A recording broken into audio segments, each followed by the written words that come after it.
What we want to do is be very fluid in our movement.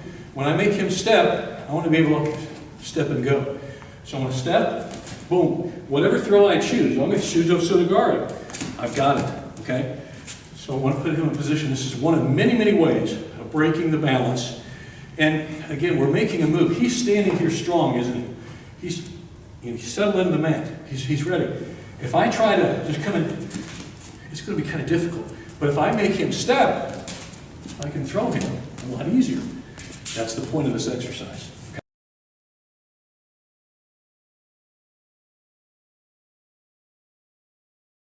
It's called HIKI DASHI. HIKI means to pull, and DASHI means to pulling, drawing him into me.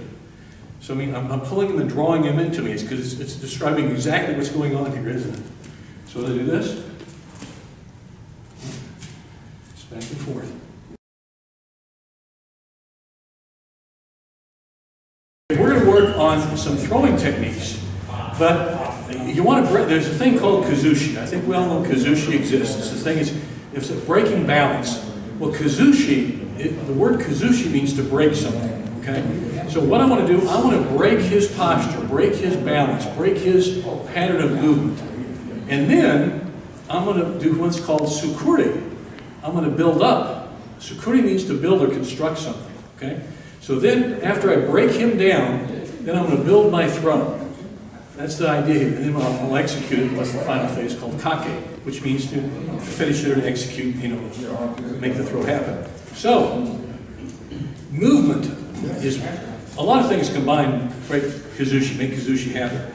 But movement is one of the major things, movement. So we're going to work on movement. And the throw we're going to work on today really requires a lot of good movement to make it happen. Okay, so what we're going to do is this drill, and it's just a nice kumikata here. All right, nice position. Now, when I do this, I'm going to be mindful when I start my position. I'm standing straight on with Josh here, aren't I? Okay. Now, when I do this drill, when I do this movement, this particular thing, I'm going to make sure I stand slightly to my left, just slightly, to where, see his foot? It's now between my feet. My foot is between his feet. But notice I get a nice arm length here. There's a lot of space here. We call a longer grip, a longer space here, a lot of body space.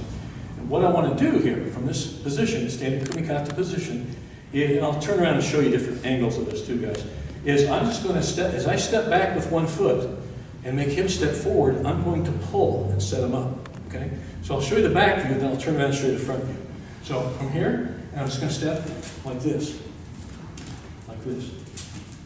Okay, now when I turn around, you can see from this angle, okay, when I step him back, I'm going to pull, and when I pull him up, like this, see that? Okay, now I'm kind of looking at him because I'm kind of coaching you guys, but when I'm actually doing it, I'll turn. Turn. Now let's look at these things here.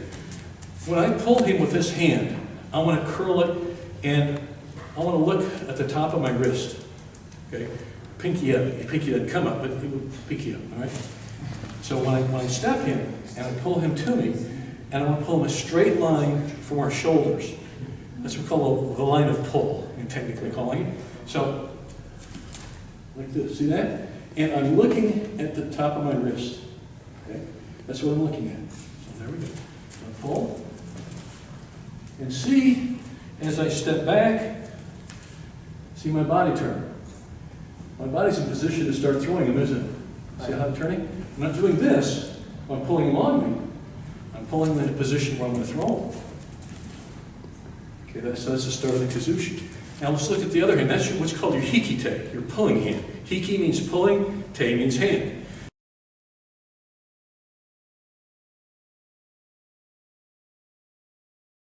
So now let's look at the other hand, which is the suri te. Suri means to lift or to hang something up.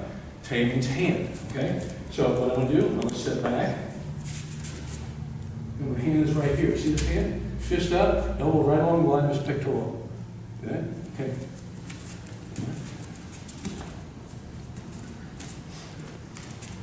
Yeah.